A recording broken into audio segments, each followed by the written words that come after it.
você não vê a mobilização do governo, por exemplo, em relação à CPMI do 8 de janeiro, como estava acontecendo com a base bolsonarista. E aí o que aconteceu? Eles mudaram todo o foco, tá? Trouxeram o foco agora para a CPI para a CPI do MST, que tem como presidente o Tenente Coronel Zuco, do Republicanos do Rio Grande do Sul, bolsonarista daqueles raiz.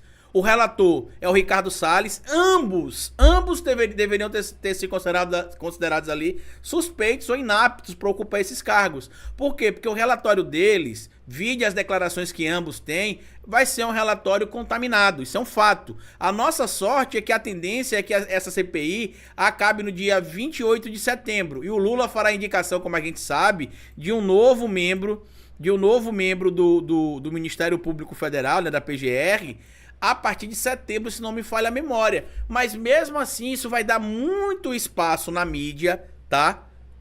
Para o próprio Ricardo Salles, para o Coronel Zuco, que inclusive a oposição ao governo Lula já começou a divulgar que o Alexandre de Moraes está perseguindo o Coronel Zuco. Por quê? Porque tem um processo de investigação que foi pedido ali pelo Ministério Alexandre de Moraes contra o Coronel Zuco, Tenente Coronel Zuco, porque ele é apontado como supostamente um dos indivíduos que estava fomentando ali os atos nas rodovias do sul do Brasil em específico, a partir do dia 30 de outubro, com a derrota de Bolsonaro para Lula, e que teria supostamente também financiado apoiadores de Bolsonaro a irem para Brasília para fazer aquilo que a gente viu acontecer no último dia 8 de janeiro.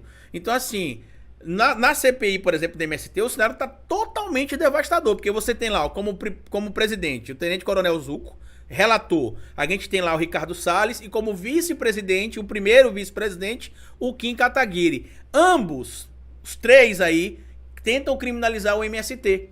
E aí é importante, inclusive, que, olha só, tem 54 deputados inscritos como membros da CPI, 40 são ligados ao agronegócio, 40 são ligados aos ruralistas de alguma maneira, e apenas 14... Vocês ouviram bem, apenas 14 que estão lá são da base do governo ou são contrários ao discurso tradicionalmente ligado ao ruralismo ali. Então, o que é que vocês acham que tem de acontecer? Vocês acham que vai ser algo favorável à CPI? Não.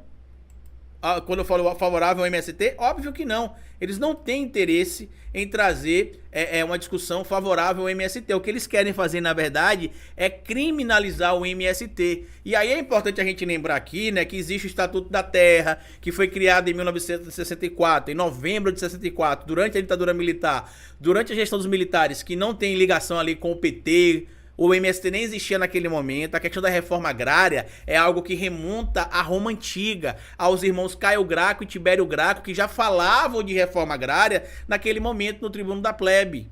Então essa questão agrária no Brasil é algo que é importante, está respaldado pela Constituição Federal, tá? A Constituição Federal garante o direito à propriedade privada, mas também garante o direito ali à reforma agrária, caso os princípios estabelecidos na lei não sejam respeitados. Entre eles, por exemplo, que a função da terra tem de ser social, tá?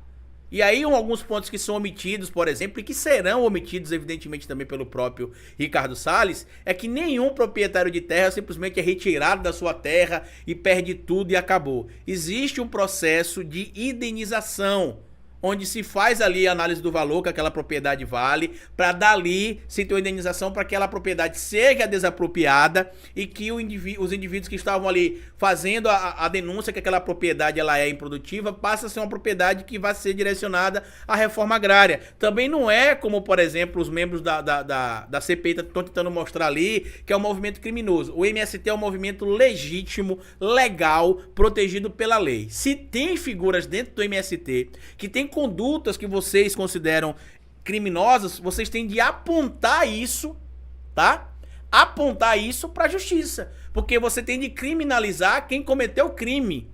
Se tem uma figura no MST que é criminosa, que você tem prova que essa pessoa cometeu o crime, você formaliza a denúncia no Ministério Público e o Ministério Público vai fazer a investigação e punir a pessoa física que cometeu essa conduta criminosa. Você não pode condenar um movimento que é legal, legítimo e que está lutando por um direito que eles têm.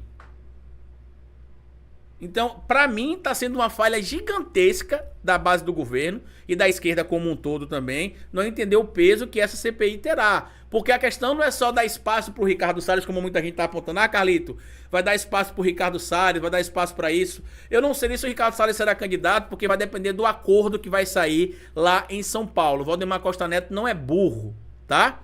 Ele não é burro. Se for, por exemplo, para apoiar o Ricardo Nunes, para que ele consiga manter a influência dele, ele vai rifar o Ricardo Salles.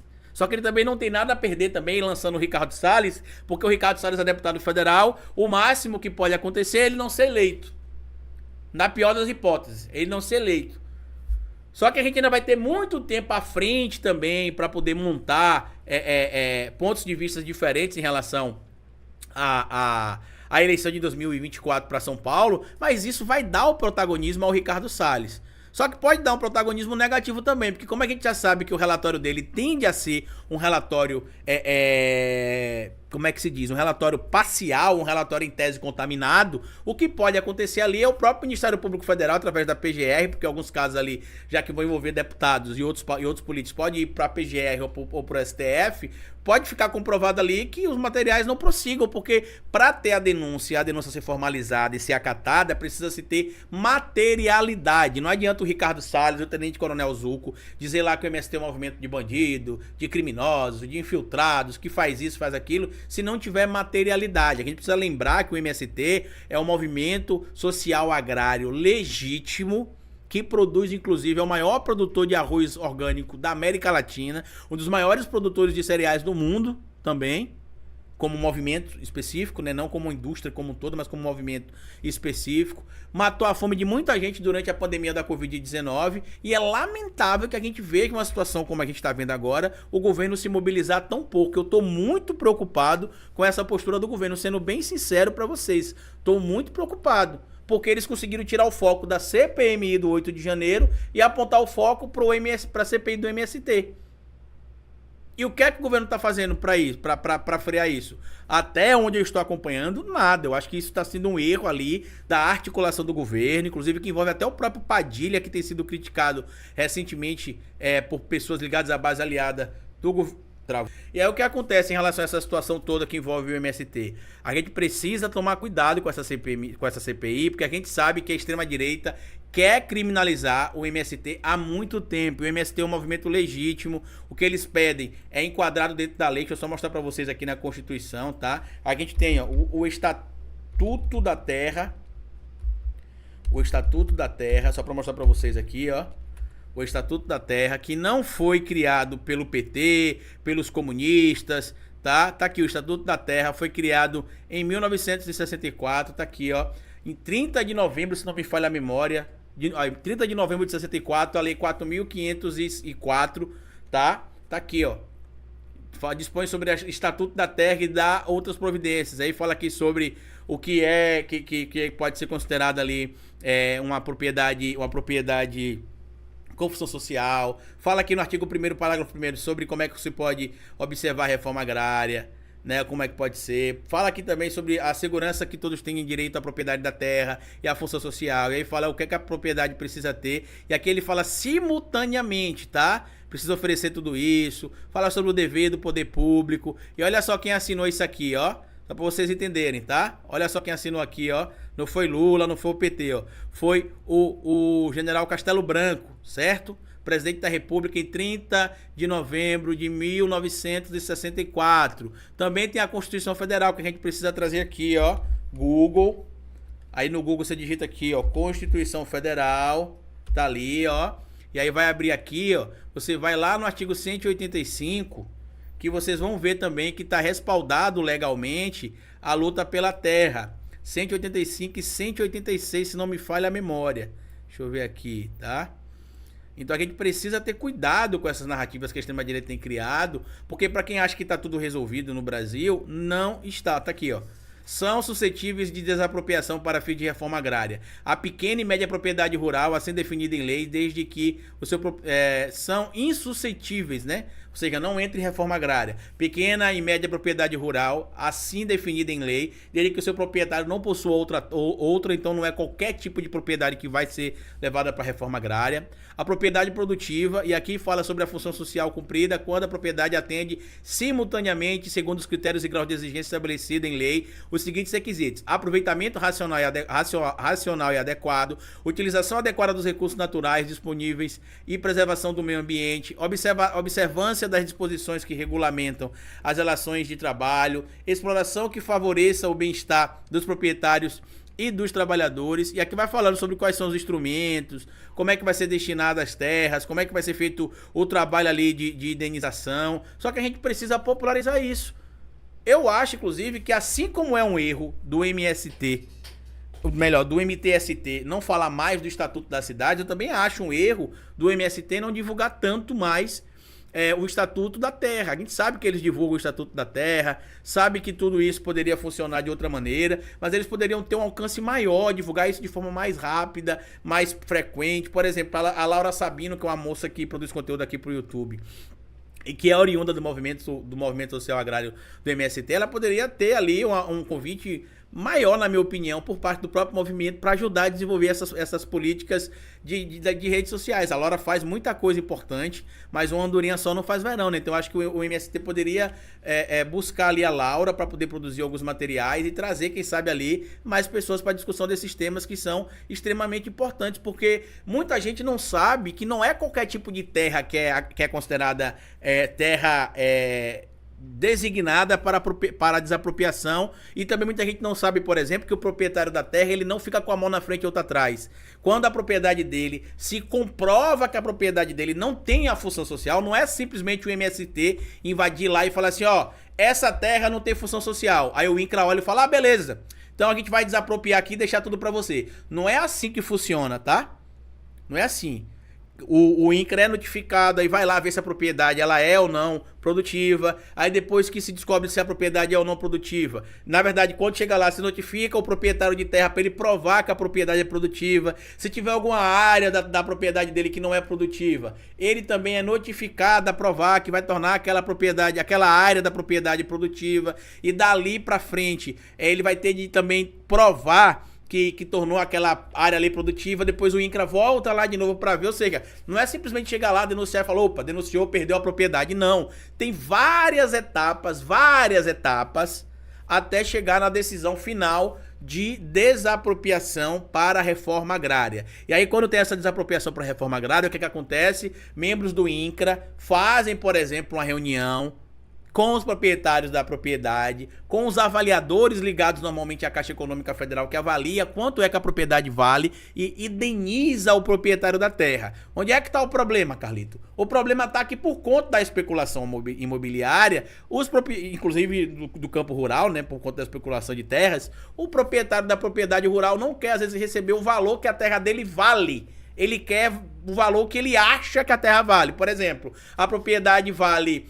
inclusive, quando se leva em consideração na indenização que o governo faz, ele leva em consideração a área, tá, em terra, as propriedades construídas que tiverem dentro do ambiente, todas as benfeitorias são levadas em consideração também. Não é só a área em tamanho não, tá? As benfeitorias também são consideradas. Só que o que acontece? Às vezes o cara tem lá a propriedade, não faz nada, para ir valorizando, e comprou, sei lá, por R$1 milhão, por exemplo.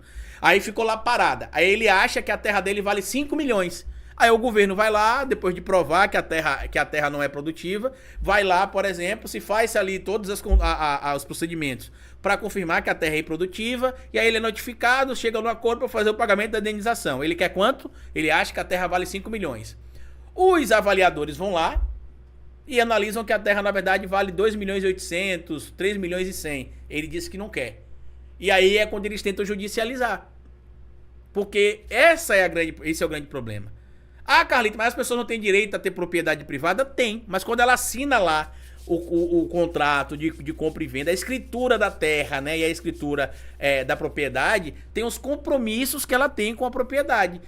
Entre esses compromissos tem de ficar que a propriedade tem de ter função social.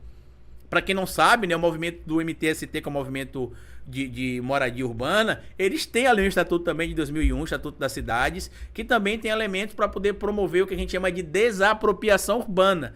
Eu moro aqui em Aracaju, por exemplo, desde 2009. Vão fazer 14 anos que eu moro aqui em Aracaju. E tem um edifício específico aqui em determinada região, que antes de eu chegar aqui, o edifício já era abandonado.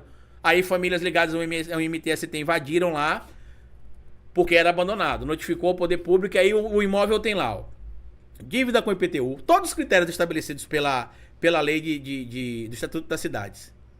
E aí o que acontece? A prefeitura vai lá, notifica o proprietário diz que já está fazendo um acordo para pagar o IPTU e que está fazendo reformas de melhorias no prédio. Aí faz o quê? Coloca um tapume no prédio, bota algum funcionário para trabalhar lá como se estivesse construindo alguma coisa, depois de algumas semanas ou meses, abandona de novo a obra. E isso vai valorizando a propriedade. Agora a gente precisa ter divulgação disso massivamente.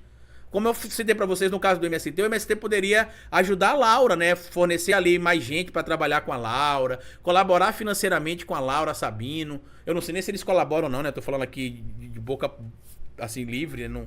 Eu nem perguntei a Laura nada sobre antes de gravar esse vídeo, mas como eu sei que ela é oriunda do movimento do MST, é importante. E que tem outras Lauras.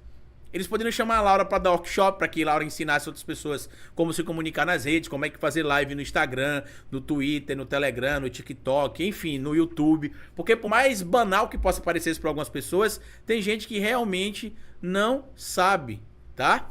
Não sabe. Eu espero, viu, Denilson, que não só tenha a assessoria do pessoal do Prerrogativas, como eu espero também que chamem especialistas para debater isso no Congresso Nacional. Para quem não sabe,